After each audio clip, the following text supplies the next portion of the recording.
The third category we've already mentioned. This is identity and identification. Now, it's a little repetitive because an identity is just a social role. Doctor, lawyer, these are identities, but they're also social roles. Also Israeli, Palestinian identities, but they also are social roles. But you can also think about identity as not so much the kind of the question of, given who I am, what should I do? You can think about identity in terms of kind of more formal properties. Collective identification. That is, what we talked about earlier, who you collectively identify with may be relevant rather than so much what the basis of that identification might be. You can also think about identity formation as a process of social boundary drawing. And Charles Tilley's done some interesting work forwarding this notion that when we think about identity, we can say that identity is different from a social role because identity is simply a claim about sort of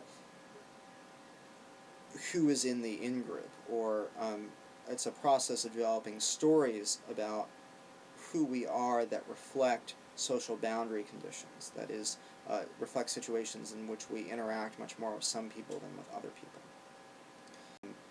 Perceptions and things like that. And if you go back to what I've said about typifications, representations, ideologies, the notion is that what you think about the world may shape your behavior in that world in very profound ways.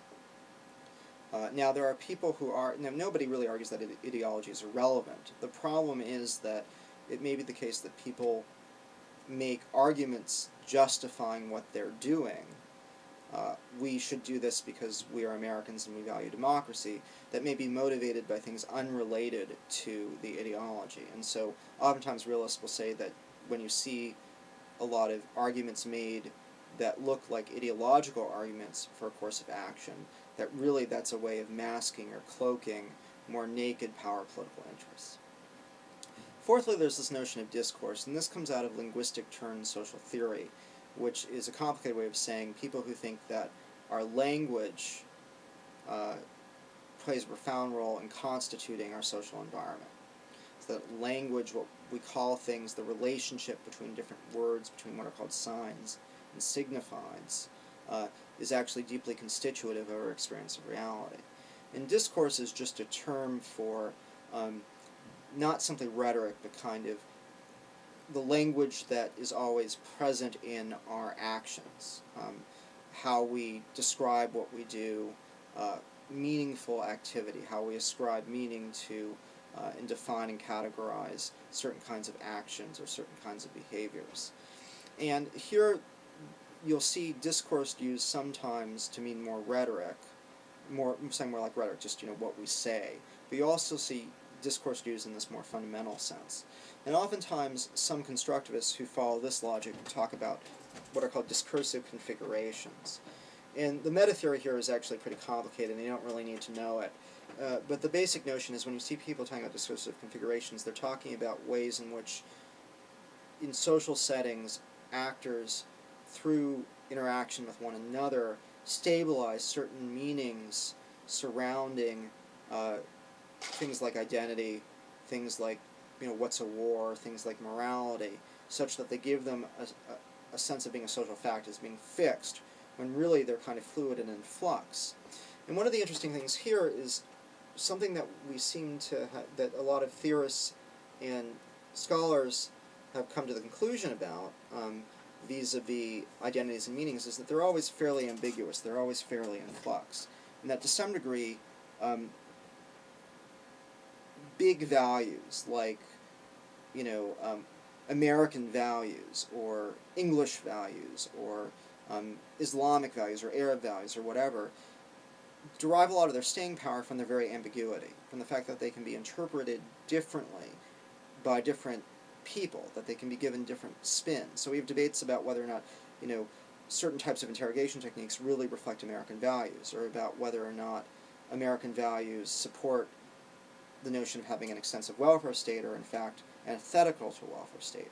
And it's very ambiguity that both allows us to argue over them, but it's also that ambiguity which sustains them, that to some degree the ambiguity accounts for their staying power. And so when we see situations in which the ambiguity of meaning is kind of fixed, and that process of fixing meaning might then shape subsequent activity. We often might talk about that in terms of discursive configuration, or we might talk about that in terms of a temporary stabilization of meaning, ideas, representations, that through political contestation, that once it's stabilized, actors then are sort of compelled to behave in a certain way that they would not have otherwise behaved in. Now, the last sort of aspect I want to talk about when I talk about constructivist theory is this, the relationship between constructivism and arguments about transnationalism, the development of transnational movements, and so on and so forth. Now, in principle, there's nothing necessarily constructivist about pointing to the influence of transnational movements or transnational actors. You could do this in liberal theory, complex interdependence, for example. You could do, or as domestic or interest groups that have a transnational basis rather than simply a national basis. You could do this in terms of realist theory. You could talk about transnational movements who develop the ability to wield coercion or force in such a way that they kind of act like states, which might be a realist way of thinking about Hezbollah. But constructivist studies of transnational movements have tended to focus on the way that transnational movements might, or transnational social movements might change prevailing norms and ideas about how international politics ought to be conducted. So this is the Keck and Sikkink reading. They argue, for example, that the collapse of apartheid in South Africa, the racist regime in South Africa, was a consequence of a whole set of international pressures, divestment, sanctions, etc., that were driven by social movements, many of which had a transnational basis, putting pressure on their governments, arguing that it was normatively and morally illegitimate to do business with South Africa, and that the regime itself was inconsistent with sort of international moral values. And so that, in that sense, those principled actors, through their pushing their norm and arguing and persuading and lobbying, were able to change things about international behavior. You can also see examples of this, arguably, in human rights movements. There's a lot of studies about the Landmines Convention, the Landmines Treaty, which argue that it was really transnational movements that pushed the agenda of having landmines be considered by now a broad variety of states as being inappropriate weapons of warfare because of the damage that they inflict on civilians, both during the conflict and after the conflict. You see principal transnational actors in the environmental movement and in other kinds of movements. And it's interesting because one of the criticisms, there's a number of criticisms of this literature. There are methodological issues. There's issues about whether or not really they are the primary causes of these changes, or really it's state decisions. But one of the criticisms of this literature was it tended to be very liberal. And what I mean by that is that it tended historically and has tended to focus on kind of leftist actors doing leftist things that, given a lot of academics are leftists, that we sort of say, oh yeah, these are good actors, they're principled actors, they believe in good stuff, and they're bringing about good changes in international norms. And in fact, if you think about one of the most significant transnational actors right now that is principled, that is, has a broad normative agenda, it's Al-Qaeda and Al-Qaeda's offshoots, and they have goals that include things like reestablishing the caliphate, which is a direct challenge to sovereignty, the reestablishment of a universal Islamic community, an empire, in effect.